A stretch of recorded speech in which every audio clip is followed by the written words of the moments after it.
എല്ലാവർക്കും നമസ്കാരം. ഈ ദിവസം ഒരു 5 അനുഭവങ്ങളങ്ങ് നിങ്ങളോട് പറയണമെന്നാണ് ഞാൻ ആഗ്രഹിക്കുന്നത്. എന്താണെന്ന് വെച്ച് കഴിഞ്ഞാൽ കുറേ അനുഭവങ്ങൾ പെൻഡിങ്ങിലില്ലേ. അപ്പോൾ അങ്ങനെ പറഞ്ഞാലേ നമുക്ക് തീരുള്ളൂ കേട്ടോ. അതുകൊണ്ട് ഇത് നല്ല മനോഹരമായ വെള്ള പേപ്പറിൽ എഴുതി അയച്ചു തന്നിട്ടുണ്ട്. പേര് എഴുതിയിട്ടില്ല കേട്ടോ. പക്ഷേ ഗംഭീരമായിട്ടുള്ള ഒരു അനുഭവമാണ്. നമുക്കത് കേൾക്കാം. ഒരു യാത്ര നടത്താം അല്ലേ ആ പേജിലൂടെ, ആ വരികളിലൂടെ. നിങ്ങൾ റെഡിയല്ലേ? ഗുരുവായൂരപ്പൻ എനിക്കും ഒരു അനുഭവം തന്നു. ത്രിമധുരത്തിലെ എല്ലാവരുടെയും അനുഭവ കഥകൾ കേൾക്കുമ്പോൾ കൊതിച്ചിട്ടുണ്ട്. എനിക്കും കണ്ണാ അങ്ങൊരു അനുഭവം തന്നിരുന്നെങ്കിലെന്ന്. ഡിസംബർ 2025 അവസാനിക്കാറായി. 2026 വരവേൽക്കാൻ ഒരുങ്ങി നിൽക്കുമ്പോഴാണ് എനിക്ക് ഇത് എഴുതുവാൻ ഭഗവാൻ ഒരു അവസരം തരുന്നത്. ഗുരുവായൂർ പോയി ദർശനം നടത്തിയിട്ട് ഇപ്പോൾ 6-7 മാസമായി. എന്തുകൊണ്ടോ വൈകി. കണ്ണൻ ഇപ്പോഴാണ് തോന്നിപ്പിച്ചത്. മുഖവുര കഴിഞ്ഞുട്ടോ. ഇനി ഞാൻ പറയട്ടെ, ആ കള്ളക്കണ്ണന്റെ സ്നേഹം, അത്ഭുതം, മായ എല്ലാം പറയാം. കുഞ്ഞിൻ്റെ ചോറൂണിനായിട്ടാണ് ഗുരുവായൂരപ്പൻ്റെ അടുത്തേക്ക് പോകുന്നത്. എൻ്റെ അമ്മയുടെ നേർച്ചയായിരുന്നു ഭഗവാന്റെ മുന്നിൽ ചോറൂണ്. പക്ഷേ 6-ാം മാസത്തിൽ അത് നടത്താൻ സാധിച്ചില്ല. അങ്ങനെ അത് നീണ്ടുപോയിട്ടോ. കൂടെ വരാൻ ആരുമില്ല എന്നതായിരുന്നു എൻ്റെ അമ്മയുടെ ആധി. അമ്മയ്ക്ക് കൂട്ടില്ലാതെ പോകാനും പേടി.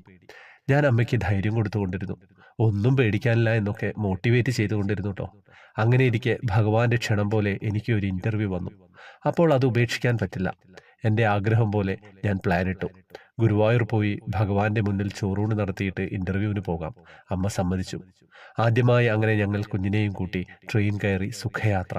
വെളുപ്പിനെ ഗുരുവായൂരിലെത്തിട്ടോ. ദേവദൂതനെ പോലെ ഒരു ഓട്ടോ ഡ്രൈവർ അമ്പലത്തിന് തൊട്ടടുത്ത് തന്നെയുള്ള റൂം റെഡിയാക്കി തന്നുട്ടോ. അങ്ങനെ ഫ്രഷായി അമ്പലത്തിലേക്ക് പുറപ്പെട്ടു. ചെന്നപ്പോൾ ഭയങ്കര ക്യൂ ആണ്. കുഞ്ഞിനെയും കൊണ്ട് നിൽക്കാനുള്ള ആരോഗ്യം അപ്പോൾ ഇല്ല. ഉറക്കക്ഷീണവും കുഞ്ഞിൻ്റെ കരച്ചിലും ഒക്കെ ആയിട്ട് ഞാൻ വശം കെട്ടുട്ടോ. സീനിയർ സിറ്റിസൺ ക്യൂവിൽ അമ്മയ്ക്ക് കയറാം. പക്ഷെ ഞങ്ങളെ ഒറ്റയ്ക്കാക്കി അമ്മ നിന്നില്ല. വെളുപ്പിനെ തന്നെ ഭംഗിയായി ചോറൂണ് നടത്തി ഫോട്ടോസും എടുത്തു. അടുത്തത് ഭഗവത് ദർശനാണ്. എന്ത് ചെയ്യണമെന്നറിയാതെ ഞങ്ങളെ വിഷമിച്ചുട്ടോ. ഞങ്ങൾ കുളത്തിൻ്റെ അരികിൽ വന്നിരുന്നു. അമ്മ പാൽപ്പായസം വാങ്ങാൻ പോയി. ഞാനും കുഞ്ഞും അവിടെ ഇരുന്നു. അവിടുത്തെ മാസ്മരികമായ തണുത്ത കാറ്റിൽ ഞാനും കുഞ്ഞും മയങ്ങിട്ടോ. ഉണർന്നപ്പോൾ എൻ്റെ ക്ഷീണമൊക്കെ പോയി. എന്തെന്നില്ലാത്ത ഉന്മേഷം. അപ്പോഴതാ അമ്മ പായസമായിട്ട് മുന്നിൽ. ഞങ്ങൾ അവിടെ ഇരുന്നു. കുഞ്ഞിന് പായസം കൊടുത്തു. കണ്ണൻ വെണ്ണ ഉണ്ടെന്ന ആവേശത്തിൽ അവൾ പായസം മുഴുവനും കുടിച്ചു. അപ്പോഴേക്കും വലിയ ക്യൂ ആയിട്ടോ. ഞങ്ങൾ തിരികെ പോകാമെന്ന് തീരുമാനിച്ചു.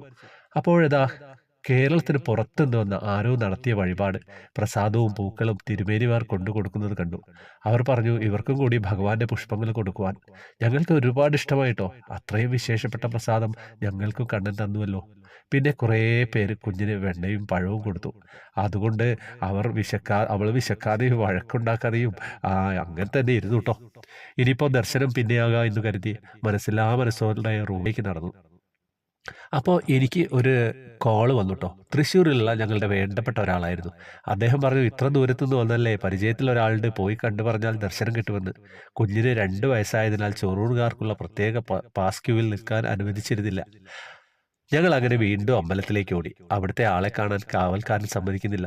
ഞാൻ കൊടിമര ചൂട്ടിൽ പോയി നിന്ന് തൊഴുതു. കണ്ണാ ഒന്നും കാണാൻ പറ്റുന്നില്ലല്ലോ. അപ്പോഴതാ ഒരു പഴം കുഞ്ഞിന് വേറെ ആർക്കോ എടുത്ത് എൻ്റെ നേരെ. കണ്ണു നിറഞ്ഞു സന്തോഷം കൊണ്ട്.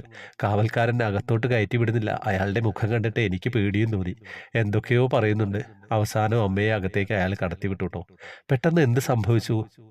ചങ്ങല എങ്ങനെ മാറിയെന്നറിയില്ല. ഞങ്ങൾക്ക് കൂപ്പൺ ലഭിച്ചു കേട്ടോ. അങ്ങനെ ജീവിതത്തിൽ ആദ്യമായി ഉച്ചപൂജാലങ്കാരം കണ്ടു തൊഴുതു. ത്രിമധുരത്തിലൂടെ മാത്രമാണ് ഞാൻ ഉച്ചപൂജാലങ്കാരം കേട്ടിട്ടുള്ളതും കണ്ടിട്ടുള്ളതും.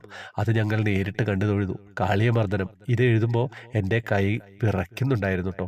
ഇത്രയും ദൂരത്ത് നിന്ന് നിറഞ്ഞ ഭാരത്തോടെ ആരും സഹായത്തിനില്ലാതെ ചെന്ന ഞങ്ങളെ ഭഗവാൻ ഓരോ സമയവും കൈപിടിച്ച് കൂടെ നടത്തി. ഇനിയും കഴിഞ്ഞില്ല. ഭഗവാൻ ഞങ്ങളുടെ കൂടെ വീട് വരെ ഉണ്ടായിരുന്നു കേട്ടോ.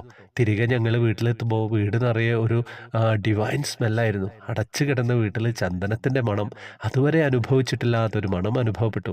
ആ ദൈവീക സുഗന്ധം ഉണ്ടല്ലോ, അത് കണ്ണൻ തന്നെ. ഞാൻ അങ്ങനെ വിശ്വസിക്കുന്നു. ആരുമില്ലാത്തവർക്ക് കണ്ണൻ കൂട്ടുവരും. അതാണ് എൻ്റെ കണ്ണൻ. ഇനിയും ഭഗവത് സന്നിധിയിൽ അനേകം തവണ പോകുവാനും കാണുവാനും ദർശനം നടത്തുവാനും ഭഗവാൻ കരുണ ചെയ്യട്ടെ. ഹരേ കൃഷ്ണ. എന്താ തോന്നുന്നത്? എനിക്കിതിൽ ഏറ്റവും ഇഷ്ടപ്പെട്ട വരികൾ ഏതായിരുന്നു അറിയോ? ആ അമ്മയും മോളും വടക്കേ നടയിൽ ഇരുന്നപ്പോൾ ഒരു കുളിർ തെന്നലില്ലേ, ആ തെന്നലിലൊന്ന് മയങ്ങിപ്പോയില്ലേ. ആ മയങ്ങി എണീറ്റപ്പോൾ ഒരു ഉന്മേഷം ഉണ്ടല്ലോ. ഭഗവാനാണ്. ഭഗവാനൊരു ഗുരുവായൂരിലെ കാറ്റിന്, ഞാൻ എപ്പോഴും പറയാറുണ്ട്, ഗുരുവായൂരിലെ കാറ്റിന് തന്നെ ഒരു പ്രത്യേക ഭംഗിയാണല്ലേ. ഒരു സുഗന്ധവും എല്ലാം കൂടെയാണ്. നമുക്കത് ആസ്വദിക്കാൻ, അത് ഫീൽ ചെയ്യണം പോയി കഴിഞ്ഞാൽ. നിങ്ങൾ ഇതിനെയൊക്കെ അറിഞ്ഞ് ഗുരുവായൂർ ഫീൽ ചെയ്ത് കഴിഞ്ഞാൽ നിങ്ങൾക്ക് അതിൻ്റെ പൂർണ്ണതയിലെത്തുള്ളൂ നിങ്ങളുടെ ദർശനം എന്ന് പറയുന്നത്. വേറെ ഒന്നും പറയാനില്ല. മനോഹരമായ അനുഭവമാണ്. ജലദോഷമുണ്ട്, അതുകൊണ്ട് ചെറിയ നെയ്സൽ ടോൺ കയറി വരുന്നുണ്ടല്ലേ. അപ്പം കുഴപ്പമില്ല, 2 ദിവസം കൊണ്ട് റെഡിയാവും. അപ്പം എല്ലാവരും വാട്സപ്പ് ഗ്രൂപ്പിലേക്ക് വരാം, ജോയിൻ ബട്ടണിലൂടെ വരണം. വേറെ വിശേഷങ്ങളൊന്നും ഇല്ലല്ലോ. നമ്മൾ കഴിയുന്ന ദിവസമൊക്കെ കൃഷ്ണവിഗ്രഹങ്ങൾ സമ്മാനം കൊടുക്കുന്നുണ്ട്. ഹരേ കൃഷ്ണ.